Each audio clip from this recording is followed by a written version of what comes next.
Commissioner. That gave us food for thought.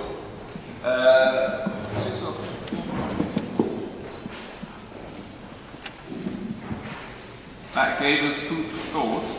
I hope the microphone is working, and I'm now looking forward. I myself have a couple of comments and questions, but I think you have some more. I don't want to monopolise this, so let's go ahead and ask for everybody's contribution from the audience. Just a minor fact: this club we're in here doesn't allow women, only as guests. So just a minor contribution to what had been said before by the Commissioner. Ladies and gentlemen, any comments or questions?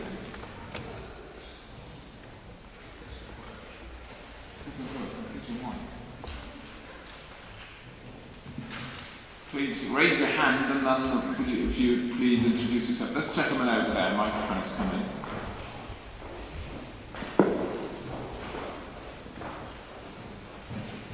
Yes, hello, my name is Konrad. I work in the European Commission. As a matter of fact, I think years ago I worked very much against your services because you were on internal market and I was working on consumer protection. There was a sort of natural antagonism to you two. Now, I think among your remarks, there was one which I found quite striking, which is that you say you don't really know what post-secularism means. Well, nor do I, but I think, first of all, we know what secularism means. It comes from the Latin word seculum. Seculum actually refers to everything that has to do with time. Seculum is, in one sense, it's the century, the first, the second, the third, but then it also refers to everything that will pass away with time. And so, actually, the opposite of secularism, or secular, is everything that is destined to remain for eternity. So I think a secular state should be one which deals exclusively with things that are believed to pass away, public welfare, how to feed people, how to educate them, how to give them a livelihood, but not with things that really are of eternal value, that give meaning to life. It is a concept of a state, and I think the opposition would be a state that actually prescribes a religion. Now, I don't think that it is correct to say that we live in a post-secular society.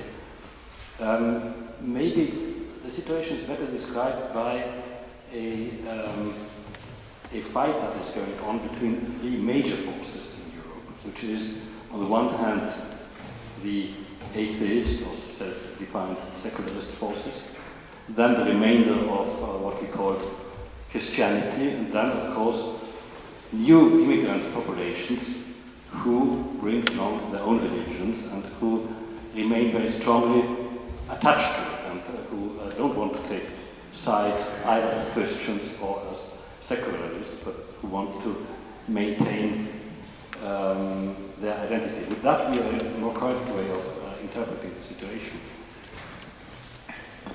Is that clear?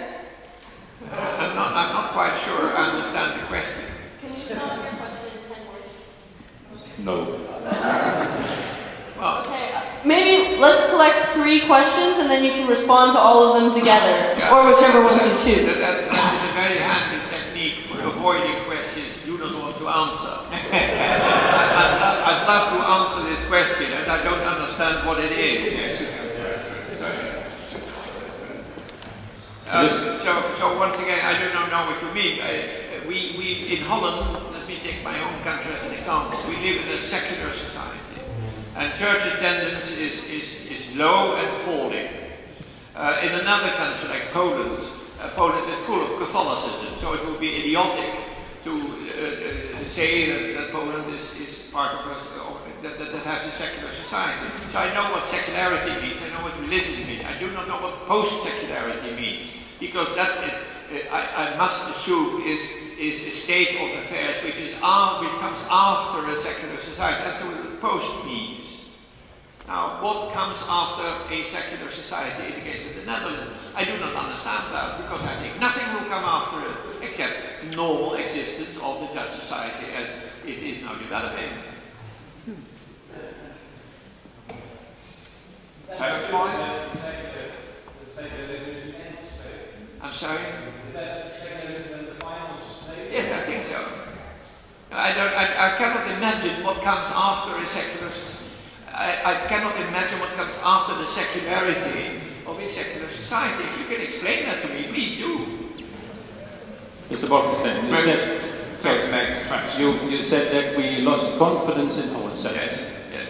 Could you give us some example? We have no compass, we don't know the direction, we have our values, we are questioning our so-called European or values. Could you give us a few examples of where you can demonstrate what you mean and what consequences this will have has already?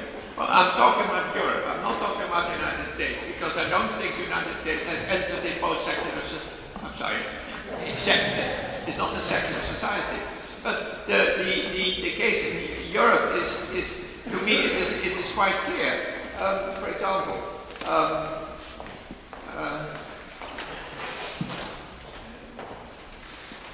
in Berlin, an attempt has been made to organize an attempt has been made to organize an exhibition on the subject of the Third Reich in the Second World War. The Third Reich in the Second World War. And the intention was to also mention the fact that the leader of Muslims in Jerusalem offered his help to Hitler. Now, which is a matter of fact. Everyone knows that he did so. That exhibition was going to take place in an area, a part of Berlin, which was heavily populated by Muslims, and he created such a stink because he said this is an insult to the man who did it, that the commissioner in charge, or the alderman in charge, I don't know what the title was, withdrew and said that we have to take a nuanced view of these happenings. Now that is clearly a lack of self-confidence, where this man withdrew under pressure from showing something which was a historical fact. Now that is just one example of a man in public office withdrawing under pressure because he didn't have the courage to state the obvious.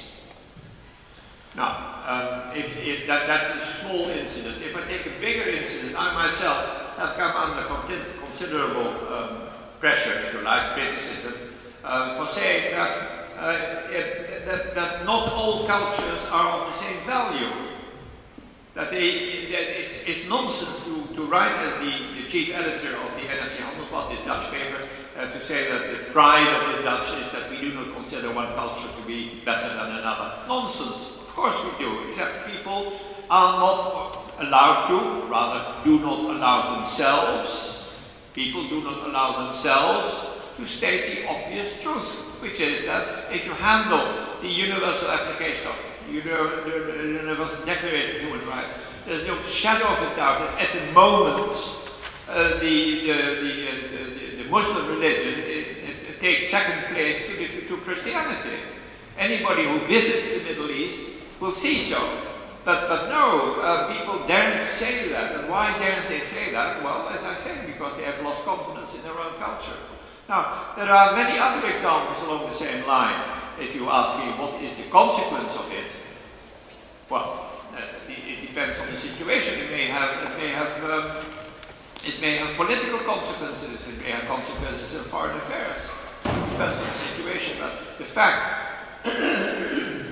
excuse me, the fact that Europeans have lost confidence in their own civilization, to me is as clear as daylight.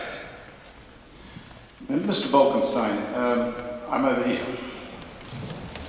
How can you be so certain, my name is Jeff Fountain from the Schumann Center for European Studies, how can you be so certain that secularism is the end station when everything about secularism is parasitical? Even the word secular is a church word. The concepts of time, past, present, future, borrowed from Judeo-Christian revelation, understanding of man's dignity comes out of those roots. Will it not be so that within given time, these truths will surface and more people will be dissatisfied by the answers that the secular society has given? And are we not seeing already that fruit exhibited? Elsevier ran an article a little while ago about the Zweden and Nederlander with a pie chart showing half the population being secular in some form, half the population being believing. And a quarter of that was only a quarter were traditional Christian, the other quarter was new spirituality. Now, could you not conceive that actually what could follow the secular state is a return either to that new spirituality in some form or a renewed Christianity? What you say is quite possible. But I'm not going to defend secularism. I know all too well what the roots of our civilization are. I've studied these various matters. I won't go into that particular detail, but I'm fully aware of the drawbacks of secularism, even though I recognize that religions have also brought a lot of misery in their trail, as I began to speak, as I began to say just now. I'm not going to defend it, but the fact of the matter is that in a country like Holland, and there are others in Europe, that is a secular society. And you say, would it not be possible that something follows on from that secularism? For example, a return of religion. After all, Catholicism has also gone through ups and downs. So why should not that think of the Renaissance? Why should that not be reversed? Yes, that's quite possible, but I don't see it happening. It's possible. But the possible is not something I have to believe in. I want to believe in something that is logical, a logical successor to secularism, and I don't know what that might be. We've only had one generation. Sorry, I can't hear that. We've only had one generation of secularism. That's a very short time. Well, that's a big question. When did secularism start? Was it with Nietzsche? Was it earlier than Nietzsche? So. I should say, if you say one generation, let me say 2 centuries. That's a difference. And there's a gentleman over there in the back. I would just make use of the time and tell you that there are 6 books by Commissioner Bolkestein at the registration desk, and you will have the possibility to get hold of those books at the registration desk. Yes, please. I think the difficulty we're having in defining post-secularism or imagining what it is that very much we've been thinking so far from an old Europe, Western Europe perspective. The last mention I saw of post-secularism was in relation to a conference in Poland. Now, in many of the countries in Eastern Europe, the former communist countries, they do feel they are making a transition from secularism, from scientific atheism, as it was called, to something different. And what they are embracing is not necessarily a secular society, certainly not along the French laïcité model. I mean, you mentioned Poland as being a country where religion is still flourishing. It's certainly not the only country in Eastern Europe, and it's certainly not only the Catholic version of Christianity which is flourishing in many countries in Central and Eastern Europe. I think we can see a move from dominance of secularism in the sense of something which has religion taken out of it into a society where religious currents are becoming the dominant experience within the population. Certainly if you look at New Europe.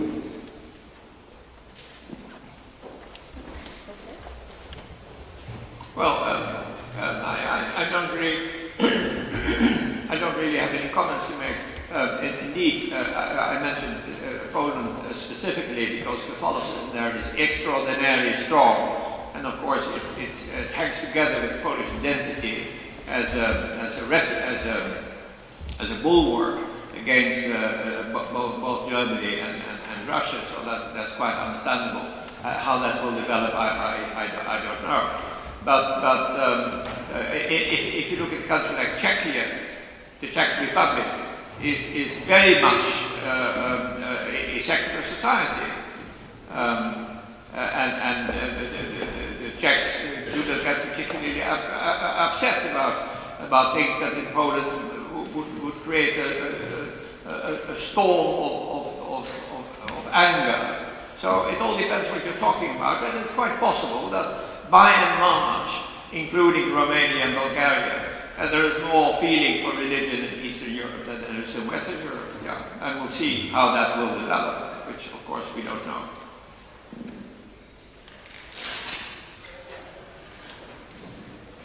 Yeah. Konrad from the Institute of Europe. This conference is organized by TCC, which means a transatlantic cooperation or bringing the ideas of the United States to Europe. And what we see in the United States is a struggle between the conservatives and, the opposite line, and trying to impose on us all those rules, which I think it's going too far. And we don't want that situation in Europe. What is your opinion about that? Because as it is now, conservatives are very strong still. Thank you. Conservatives in the United States, is that what you mean? Sorry, Republicans. Well, I know the United States reasonably well.